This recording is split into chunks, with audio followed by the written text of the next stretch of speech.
மஹிந்த ராஜபக்சே இந்த நாளில் ஸ்டேட்மெண்ட்டுக்கு மேலே ஸ்டேட்மெண்ட் கொடுத்து கொண்டிருக்கிறாரு. அதில் ஒரு ஸ்டேட்மெண்ட் தான் சொல்கிறாரு, இந்த நாட்டில் யுத்தத்தை வென்ற ஒரு ஜனாதிபதி நான் தான் ஆக பவர்ஃபுல்லான ஒரு அரசாங்கத்தை நடத்தினான். பவர்ஃபுல்லான கவர்மெண்ட் தான், யாருக்கும் பேசலாம், ஒரு டிவி ஸ்டேஷனுக்கு நியூஸ் போடலாம், ஒரு மீடியாவுக்கு எகென்ஸ்டாக பேசலாம், அவனை கொல்லுவாங்க, அப்படிலாம் டிவி ஸ்டேஷனுக்கு பொம்ஸ் அடிப்பாங்க, அப்படிலாட்டி மக்களுக்கு எங்கேயும் போயலாம் நிலைமை உண்டு பண்ணுவாங்க. அதுதான் ஸ்ட்ராங்கான கவர்மெண்ட். மஹிந்த ராஜபக்சே ஹிஸ்ட்ரியில் ஒரு பேரெடுத்த ஒரு ஆளாக வருவார். எப்படின்னு சொன்னால், ஆக கூட குடும்பத்தை போட்டு களவாண்ட ஒரு ஜனாதிபதியாக மஹிந்த ராஜபக்சே தான் ஹிஸ்ட்ரியில் இருப்பார். அதே மாதிரி ஆக கூட பவர் அப்யூஸ் பண்ண ஒரு குடும்பமாக மஹிந்த ராஜபக்சே ஒரு குடும்பம். நானா தம்பி மவன் வாப்பா உம்மா எல்லாம் சேர்ந்து களவாண்ட ஒரு அரசாங்கம் ஒன்று இருந்தால் அது மஹிந்தவுடைய அரசாங்கம்னு தான் சொல்லுவாங்க. இந்த மாதிரி அவர் ஹிஸ்ட்ரியிலே பேரெடுத்த ஒரு ஜனாதிபதியாக மாறுவார். அது இல்லாமல் அவர் ஸ்ட்ராங் கவர்மெண்ட் ஒன்று செஞ்சு அவர் தான் யுத்தத்தை அவர் அவத்தினார். நான் கேட்குறேன், அப்போ சரத் பொன்சேகா தேங்க தெரிவிப்பார். ஆமியில் இந்த அத்தனை பேரும் தேங்க தெரிவிப்பான். மக்கள் ஒன்றும் செய்யலை. இன்றைக்கு இந்த நாட்டில் வாழ்கிற ஒவ்வொரு பிரஜையும் இந்த யுத்தத்துக்காக வேண்டி சாக்ரிஃபைஸ் பண்ணி இந்த யுத்தத்தை வெல்றதுக்கு மக்கள் அவங்களுடைய பங்களிப்பை கொடுத்துருந்தாங்க. இல்லாட்டி முஸ்லீம்களே பள்ளிவாசலில் போட்டு அவ்வளோ பேரை கொண்டிருக்க மாட்டாங்க. முஸ்லீம்களும் சாக்ரிஃபைஸ் பண்ணிக்காங்க, தமிழ் மக்கள் சாக்ரிஃபைஸ் பண்ணிக்காங்க, கிறிஸ்டியன் மக்கள் சாக்ரிஃபைஸ், புடிஸ்ட் இந்த நாட்டில் எவ்வளோ சாக்ரிஃபைஸ் பண்ணிக்காங்க. எல்லாரும் ஒன்றுபட்டு தான் இந்த யுத்தத்தை வென்றதை மஹிந்த ராஜபக்சே மறந்து நான் வெத்தினேன். அவர் ஒரு நாள் இங்கேருந்து அங்கே யாழ்ப்பாணத்துக்கு போனதே இல்லை. கொழும்புலையும் தான் யுத்தம் பண்ணினார். ஆனால் பொன்சேகா எல்லாம் ஃபீல்டில் இருந்தாங்க.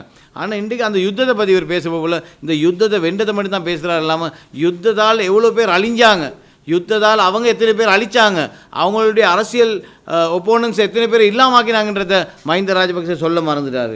அதே மாதிரி இந்த 2016 பட்ஜெட்டில் என்ன எரிஞ்சின்னு கேட்குறாரு. நான் தான் ஆக கூட நல்ல பட்ஜெட் செஞ்சேன், நான் ஸ்கூல் யூனிஃபார்ம் கொடுத்தேன், நான் ஃபர்டிலைசர் சப்சிடி கொடுத்தேன். இதெல்லாம் மஹிந்த ராஜபக்சேவுடைய தலையை ரோசித்து இந்த நாட்டுக்கு அவர் எதையும் செய்யலை. அன்று 17 வருடமாக ஐக்கிய தேசிய கட்சி இருந்த பவரில் அந்த 17 வருஷமாக இந்த செஞ்சு வந்த முறையை தொடர்ந்தும் மஹிந்த ராஜபக்சே செஞ்சு கொண்டு போனார். ஸ்கூல் யூனிஃபார்ம் பிரேமதாசோட ப்ரொஜெக்ட், ரணசிங்க பிரேமதாச ஜனாதிபதியோட ப்ரொஜெக்ட், ஃப்ரீ பால் கொடுத்தாங்க ஸ்கூலில், அதுவும் ஜனாதிபதியுடைய ப்ரொஜெக்ட். ஃபர்டிலைசர் சப்சிடி அதுவும் மஹிந்த ராஜபக்சே ரணசிங்க பிரேமதாசுடைய ப்ரொஜெக்ட். இது எல்லாத்தையும் காப்பி பண்ணி கொண்டு போகிறதுனால தான் ஜேவிபி சேனா 300 சொல்லி அவங்க செஞ்சதை இவங்க தொடர்ந்து செஞ்சு போனே இல்லாமல் மஹிந்த ராஜபக்சே தலையால் ரோசித்து ஒரு வேலை திட்டம் இந்த நாட்டுக்கு அவர் காட்டவே இல்லை. அதனால தான் அவர் இந்த யுத்தத்தை மட்டும் பேசிக்கொண்டிருக்கிறாரு. அதே மாதிரி நாங்கள் பார்க்குறோம், SLP ஸ்ரீலங்கா சுதந்திர கட்சி ஆக ஸ்ட்ராங்கான ஒரு கட்சியாக நான் வச்சுருந்தேன். அதை ஒரு கான்ஸ்பிரசி ஒரு குமாந்தரனை போட்டு தான் அந்த கட்சியை இல்லாமாக்கி தெரிஞ்சாங்க. ஐசூர் தான் என் கட்சிக்குள்ளே ஒரு ஆள் எடுத்தாங்கன்னு சொல்லி. உண்மையிலே உங்களோட கட்சிக்குள்ளே இருந்து உங்களே போட்டு ஆட்கள் வரத்துக்கு காரணம் என்ன? நீங்கள் அவங்களுக்கு ஒன்றும் செய்ய விடலை, அமைச்சர்கிட்ட வேலையை செய்ய விடலை, நீங்கள் அதுலேயும் கையை போட்டிங்க. நீங்கள் சொல்கிறது கோட்டாபே செய்கிறது, பெசில் ராஜபக்சே நாமல் சொல்கிறது தான் அமைச்சர்மார் செய்யணுமான நிலைமை இருந்துச்சு. இது எத்தனை அமைச்சர்மார் எங்கள்கிட்ட வெளியே வந்து பேசினாங்க. நாங்கள் அமைச்சர்ன்ற பேர் தான், சீல் தான், ரபல் சீல் தான், எங்களோட சிக்னேச்சர் தான். ஆனால் நடத்துகிற மஹிந்த ராஜபக்சேன்னு சொல்லி